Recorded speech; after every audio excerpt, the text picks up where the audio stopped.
Nah, di ujung kalimat hadis tadi, apabila sholatnya berantakan, sholatnya belum sesuai dengan sunnah Rasul, belum sesuai dengan contoh Rasul, bacaan-bacaannya belum sesuai dengan yang diajarkan, bacaan amalan-amalannya baik itu rukunnya maupun syaratnya belum diperhatikan, pendek kata sholat orang ini masih rusak, sholat orang ini masih berantakan, maka bisa dipastikan amalan-amalannya juga berantakan. Gitu. Maka mohon maaf dihormatin, tujuan dari sholat ini kata Allah, inna sholata tanha anil fahsya'i wal munkar. Itu tujuan inti dari sholat. Ya. Sholat itu bila mana didirikan dengan sungguh-sungguh oleh pelakunya, maka otomatis dia akan terhindar dari perilaku yang jelek, dari perilaku yang keji, dari perilaku yang bisa berefek dosa pada dirinya. Nah, faktanya bisa jadi kita masih menemukan mereka-mereka yang dalam pandangan kita sholat, ya kita temukan dia sedang sholat, kita lihat hari ini dia lagi sholat, beberapa saat kemudian kita lihat dia lagi sholat, tapi di luar itu dia masih berlaku yang tidak baik, dia masih melakukan perbuatan yang berakibat dosa pada dirinya, maka ada kemungkinan besar ibadah sholat yang dia praktekkan ini belum sesuai aturan yang berlaku. Gitu. Maka oleh sebab itu, ya sholat akan menjadi amal-amal kita akan menjadi benar, itu parameternya adalah dari sholat. Gitu. Maka dari situ saya merasa taklim kita pagi hari ini lebih baik kita fokuskan untuk sholat. Tujuannya apa? Yuk sama-sama kita introspeksi sholat yang selama hidup ini kita udah kerjain, yang selama ini kita udah praktekin. Apakah sholat itu sudah sesuai dengan syariat? Apakah sholat itu sudah sesuai dengan yang digambarkan atau dicontohkan oleh baginda Rasul? Nah, di sini mudah-mudahan nanti kita akan sudah semakin paham, sebab ada sebuah redaksi di dalam sebuah kitab Matan Jubat dikatakan fakul man bi ghairi ilmin ya'malu a'maluhu mardudatun la tuqbalu. Setiap amalan kalau nggak ada ilmunya, maka amalan itu secara otomatis bakalan ditolak oleh Allah, nggak bakalan diterima. Udah jelas nih, bisa dipahami banget. Ya. Kita sholat tapi nggak punya ilmu sholatnya, kita puasa tapi nggak punya ilmu puasanya, kita haji umroh kita sedekah tapi nggak punya ilmunya itu, maka bisa dipastikan amalan yang kita kerjakan itu ditolak. Nah, oleh sebab itu lagi-lagi penting bagi kita dalam beramal harus disertai dengan ilmunya. Tujuannya apa? Agar amalan kita nggak sia-sia, agar amalan kita diterima oleh Allah Subhanahu wa Ta'ala. Demikian barangkali sebagai prolog kenapa saya memilih pada kesempatan pagi hari ini kita taklim berkaitan dengan ibadah sholat. Hadirin yang dirahmati oleh Allah Subhanahu wa Ta'ala, saya ingin mengawalinya dari hadis Rasulullah SAW yang ada di dalam kitab ini. Di sana dijelaskan bahwa kalau Rasulullah SAW masalah sholatil khamsi kama salin nahrin jarin. Perumpamaan sholat yang 5 waktu, subuh, zuhur, asar, maghrib, isya, ya. Perumpamaan sholat yang 5 waktu itu diibaratkan seperti sebuah sungai yang airnya mengalir deras. Ala babi ahadikum kasiril ma. Itu sungai ada di depan rumah kita, Pak. Ya, sungai itu ada di depan rumah kita, airnya mengalir sangat jernih. Nah, airnya pun banyak di situ, berlimpah di sungai itu. Kemudian yaghtasilu fihi kulla yawmin khamsa marratin. Si pemilik rumah itu setiap hari dia mandi di sungai itu 5 kali. Karena airnya jernih, mengalir deras, ya, banyak berlimpah air di sungai itu. Lalu nih orang mandi sehari 5 kali. Ada nggak di kita yang mandi 5 kali? Baru 4. Pak Ramidi sehari mandi 4 kali. Masya Allah. Saya mandi 2 kali, Pak. Pada kondisi tertentu mandi sekali. Waktu kemarin terakhir ke Bromo itu masya Allah tangan pada waktu pak, kena air wudhu itu pada waktu nggak berani mandi. Jadi mandi cuma sekali pas sudah zuhur baru mau mandi karena udah mulai ada anget-anget. Nah itu ya.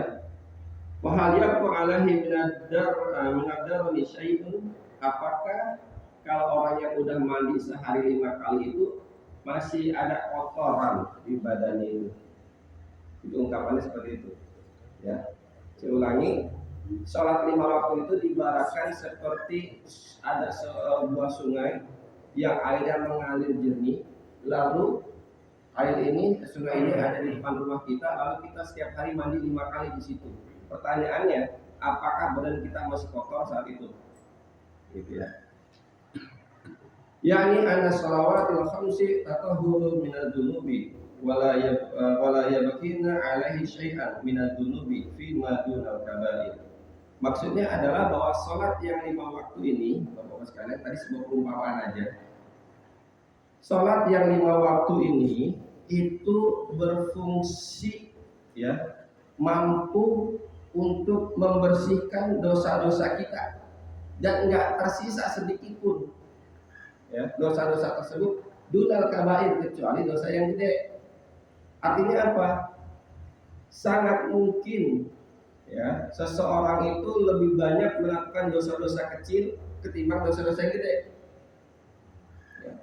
Maka untuk menghapus dosa-dosa kecil ini itu bisa terhapus secara otomatis manakala kita atau orang itu dia mau sholat sehari 5 kali, yaitu sholat fardu tadi, gitu. Tapi ingat, nanti ada keterangan berikutnya. Enggak semua orang yang mendirikan sholat 5 waktu otomatis dosa-dosa kecilnya terhapus. Enggak secara otomatis. Nah, yang bagaimana yang otomatis bakalan terhapus dosa-dosa kecilnya? Nanti ada keterangan berikutnya. Wa hadza idza sholatu ala ta'zim wa yatimmu ruku'uha wa sujuduha. Jadi yang otomatis sholat itu nanti akan berguna, berfungsi, bisa menghapus dosa-dosa kecil yang ada pada diri pelakunya adalah manakala sholat yang 5 waktu itu didirikan dengan penuh pengagungan terhadap sholat. Dengan penuh pengagungan terhadap sholat ini juga perlu kita perhatikan Bapak-bapak sekalian. Ya. Apa bentuk pengagungan terhadap sholat? Bisa dilihat secara fisik, mohon maaf, bisa dilihat secara fisik. Ya. Sholat ini kan dikatakan oleh Rasulullah as-sholatu mi'rajul mu'minin. Sholat itu adalah mi'rajnya orang yang beriman kepada Allah. Ya. Bahkan di hadis lain dikatakan berkaitan dengan ihsan, anta budallah ka'annaka tarahu fa in lam takun tarahu fa innahu yaraka. Jadi ketika kita sholat itu kita harus memunculkan sebuah anggapan ya, bahwasanya Allah Subhanahu wa ta'ala, bahwasanya kita ini melihat Allah gitu. Tapi sekiranya kita tidak bisa melihat Allah, memang faktanya kita tidak bisa melihat Allah untuk saat ini. Tapi insya Allah pada di akhirat nanti kita semua bisa berjumpa dengan Allah Subhanahu wa ta'ala. Jadi seandainya kita tidak bisa melihat Allah, kita harus munculkan keyakinan yang kedua. Apa itu? Yakinlah bahwasannya Allah melihat kita. Gitu. Maka secara fisik otomatis ketika kita sholat, pastikan pertama dari cara berpakaian.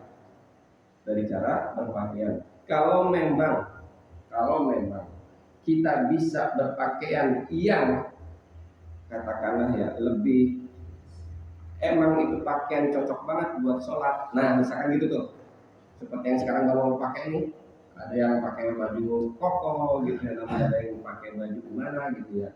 Ini kan kalau saya lihat semuanya emang kostumnya kostum sholat ini, gitu. Nah kita harus punya tuh dari secara fisik, kita harus pastikan pakaian yang kita pakai untuk sholat ini secara etika, ini pakai takarannya manusia ya, itu pantas, sopan.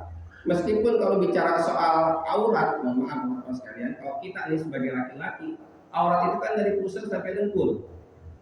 Kalau kita tutup itu aurat dari pusar sampai dengkul terus kita sholat, itu secara fikih sholat kita sah. Cuma secara etika pantas apa enggak? Lanjang dada katakan gitu, atau pakai kaos dalam singlet gitu ya sholat, itu secara fikih sah karena aurat sudah tertutup. Cuma masalahnya cocok apa enggak, pantas apa enggak, etis apa enggak gitu. Maka salah satu bentuk pengagungan kita terhadap sholat adalah mulai dari cara kita berpakaian. Gitu. Maka Rasulullah mengatakan, ya, ketika engkau masuk ke masjid, ya, datangkanlah pakaian-pakaian yang terbaikmu dan kenakan pula wangi-wangianmu. Berarti kita harus rapi, benar-benar rapi. Ya. Kita punya parfum minimal 1 ada di kantong kita, gitu. Jadi ketika mau masuk masjid kita sudah wangi. Tapi kalau boleh saya saran, masjid ini sudah nyediain parfum untuk jamaah, taruh di depan pintu dengan aroma yang sama, Kenapa? Sebab kalau tiap kita punya parfum sendiri dengan aroma yang berbeda-beda, wah, ntar bentrok aroma di dalam. Gitu ya. Kalau misalkan masjid nyediain, taruh di pintu kita ada 3, taruh di luar tuh, silakan gunakan. Misalkan di luar pesennya, itu setiap orang yang masuk dia sempetin pakai itu. Ya. Maka ketika semua udah kumpul di dalam, yang tercium satu aroma, gitu ya, entah itu wangi kasturi, entah itu wangi hajar aswad atau yang mana, gitu ya. Jadi bisa diupayakan itu. Nah, bentuk pengagungan seperti itu Pak, secara fisik tuh. Ya. Terus yang kedua bentuk pengagungan adalah kita sholatnya itu penuh dengan kehati-hatian. Jangan cuma gara-gara kita sudah hafal bahwa setelah takbiratul ihram kita berdiri sejenak, kita baca Al-Fatihah, kita baca surah pilihan, lalu kemudian kita ruku. Setelah ruku kita iktidal, setelah iktidal saya sujud, setelah sujud saya duduk yang berada sujud, setelah itu saya sujud lagi, setelah itu saya berdiri lagi untuk rakaat yang kedua. Jangan cuma paham di gerakan dan urutannya saja, tapi juga bentuk pengagungannya harus kita munculkan. Apa itu? Bacaannya hati-hati. Apalagi kalau bacaannya ini masuk pada kelompok rukun bacaan, ya, rukun qauli. Hati-hati. Munculkan haknya, munculkan ketepatan dalam membacanya. Jadi jangan sampai haknya kita abaikan, ya. Maaf misalnya ketika membaca Al-Fatihah, ya kan? Al-Fatihah hati-hati bacanya. Ya. Mau itu sholat berjamaah, bapak nih kalau sholat berjamaah sebagai makmum, misalkan gitu ya, jangan berprinsip yang penting beres kalau udah ada imam. Nah, jangan. Ya, memang imam itu yang menjadi kunci keberhasilan sholat berjamaah kita. Manakala imam ini bacaannya benar, manakala sholatnya sudah sempurna secara syariat, maka itu makmum-makmum kalau misalkan masih ada yang bacaannya terseok-seok, masih ada bacaannya yang nggak hafal semua, maka otomatis sholat-sholat si makmum tadi itu dia menjadi sah lantaran ada imam yang bacaannya benar. Gitu ya. Memang imam ini, maaf, tugasnya terkesan biasa aja sama kita, tapi hakikatnya dia menanggung sah tidak sahnya sholat berjamaah. Gitu. Dan ini kalau misalkan sah sholatnya, pahalanya berlimpah dan paling gede imam ketimbang makmum. Maaf nih.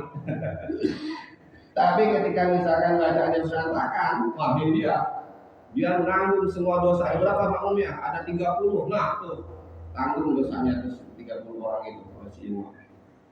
Ngeri. Gitu. Maka di sini penting buat kita tahu ilmunya sholat. Gitu ya. Itu bentuk pengagungan Pak. Ya. Jadi kalau kita mengagungkan sholat dengan sebenar-benarnya, maka sholat yang kita kerjakan tadi itu bisa menghapus dosa-dosa kecil yang kita kerjakan. Tapi itu baru satu syarat mengagungkan. Yang berikutnya apa? Wa yatimmu ruku'uha wa sujuduha. Menyempurnakan ruku dan sujud. Dalam kitab-kitab fikih itu ada yang namanya tumakninah, itu masuk dalam rukun sholat. Tumakninah itu tenang. Ketika rukunya tenang, pelan-pelan. Ya, ketika ruku nih tenang, pelan-pelan. Setelah sempurna posisi rukunya begini, posisi rukunya udah sempurna, baru kemudian dibaca tasbih rukunya. Jadi jangan sampai baca tasbih ruku dalam proses dia mau ruku, Allahu Akbar subhanallah gitu ya. Nah, itu dibaca, jangan sampai dalam posisi dia melakukan perubahan posisi itu sudah dibaca, tapi dibacalah bacaan tasbih itu ketika posisi kita udah sempurna. Dan disunahkan itu baca 3 kali. Saya sudah baca 3 kali, tapi imamnya kok belum juga itidal. Terus apa yang harus saya lakukan? Jangan bengong Pak. Itu kita lagi dapat kesempatan baca tasbihnya lebih dari 3. Lebihin. Mau baca sampai 10, kalau masih imamnya rada lama, punya ya udah kita berarti tasbihnya lebih dari 3 kita gunakan tuh. Manfaatkan kesempatan itu. Jadi jangan sampai kita melamun. Udah baca 3 diem. Si rukunya belum selesai nih si imam nih. Jangan diem. Ya. Jadi baca aja terus. Tasbihnya dibaca terus. Bisa sampai 5 kali, bisa sampai 7 kali, terserah. Yang penting ketika si imam ini belum ngajakin iktidal, ya kita berarti lagi dapat kesempatan untuk baca tasbihnya rada banyakan. 3 kali minimal itu kita sudah dapat pahala sunnahnya dari berdasarkan hadis Rasul. Dan kalau kita baca tasbih yang lebih banyak, pahalanya itu akan lebih banyak. Gitu. Jadi jangan lamun, baca itu tasbih sebanyak-banyaknya kalau memang imamnya rada lama hukumnya. Gitu. Wasujuduha, dan begitu ketika sujud. Ini mohon maaf di hadis ini langsung lompat dari ruku langsung ke sujud. Padahal kan ada iktidal. Nanti kita lihat di hadis yang lainnya. Nah, ketika sujud juga sama, pastikan posisi sujud kita udah benar. Rukun sujudnya udah tepat. Ya. Rukun sujud itu apa saja? Pertama, jidat itu harus nempel ke bawah, ke lantai. Ya. Jidat harus nempel ke lantai. Jadi kalau misalkan bapak rambutnya gondrong, kalau saya sih insya Allah selamat kalau bicara soal rambut. Betul nggak Pak?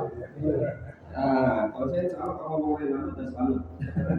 Jadi kalau bapak rambutnya gondrong, sampai nutupin jidat, itu ketika mau sujud itu disingkap itu si rambut, ya, disingkap. Makanya kita, alhamdulillah, ada peci. Kalau rambut kita gondrong, pakai tuh peci. Tujuannya apa? Biar kita nggak bentar-bentar begini, ya kan, nyingkap si rambut. Tapi kan ada peci udah tuh rambut aman, nggak merosot. Buka jidatnya, tempelin ke lantai sujud. Hati-hati. Alas yang dipakai buat menempelkan sujud itu juga pastikan alas yang enggak bergerak-gerak, alas yang enggak berpindah-pindah. Contoh ini sejadah nih, nggak mungkin ketika sujud, ketika bangun ini sejadah keangkat nempel di jidat, kan nggak mungkin ini, kan berat. Tapi kalau misalnya kita pakai, bapak masih suka bawa sapu tangan ya, sapu tangan selampe. Itu kan misalkan pakai sapu tangan, kita buat alas sujud, hati-hati. Karena selampe itu sangat tipis dan ringan. Ketika jidat kita masih basah air wudhu atau mungkin karena keringat, itu bakalan keangkat tuh sisi selampe tadi itu. Nah ini bisa mengakibatkan sujud kita jadi nggak sempurna. Karena apa? Alas sujudnya bergerak-gerak ke bawah-bawah. Gitu Pak, bisa dipahami di sini ya. Tapi ada kalau kita gitu, kadang-kadang tempat kita sholat tempat yang lain nih, bukan bola. Kita nggak bersih, tengah sampai kita taruh. Gimana? Nah, karena kita merasa belum yakin ini bersih. Gitu. Ya betul. Maka kalau kita lihat lokasi sujud kita ini masih kotor, masih berdebu, hendaklah sebelum sholat kita bersihkan dulu. Kalau kita malas membersihin, itu tadi kita bicara tentang alas ya. Pastikan alasnya itu nggak bakalan bergerak manakala kita sujud di situ atau bangkit dari sujud situ, gitu Pak. Maka ini hati-hati ya, hati-hati karena ini tidak bisa mengakibatkan rukun sujud kita, rukun sujud kita jadi nggak sempurna karena alasnya terbawa, gitu ya. Tapi insya Allah kayaknya zaman sekarang udah pada kabawa selampe ya, pokoknya anduk, gitu. Atau sejadah jidat nih, ada yang buat sejadah yang kecil itu kan insya Allah rada berat juga ya, jadi nggak akan dibawa. Nah yang seperti itu bahan itu kan berat, nggak akan terangkat ya. Jadi gitu Pak. Jadi sempurnakan ruku dan sujud, gitu. Nah ketika kita sudah menyempurnakan ruku dan sujud, maka tadi kita sudah mengagungkan sholat, ruku sama sujud juga kita perhatikan benar-benar, gitu ya. Maka inilah tiga hal ini bila mana terpenuhi dalam sholat kita, secara otomatis dosa-dosa kecil kita hilang. Itu Rasulullah mengibaratkan seperti orang yang sehari 5 kali mandi. Apakah mungkin masih ada kotor di badannya? Ya enggak. Gitu. 2 kali aja udah ngerasa bersih, bukan gitu Bapak Jimmy. apalagi 5 kali gitu ya. Nah, begitu ya Pak. Sampai sini bisa dipahami ya Pak ya. Fa idza lam yatim ruku'uha wala sujuduha fahiya mardudatun alaihi. Kalau seandainya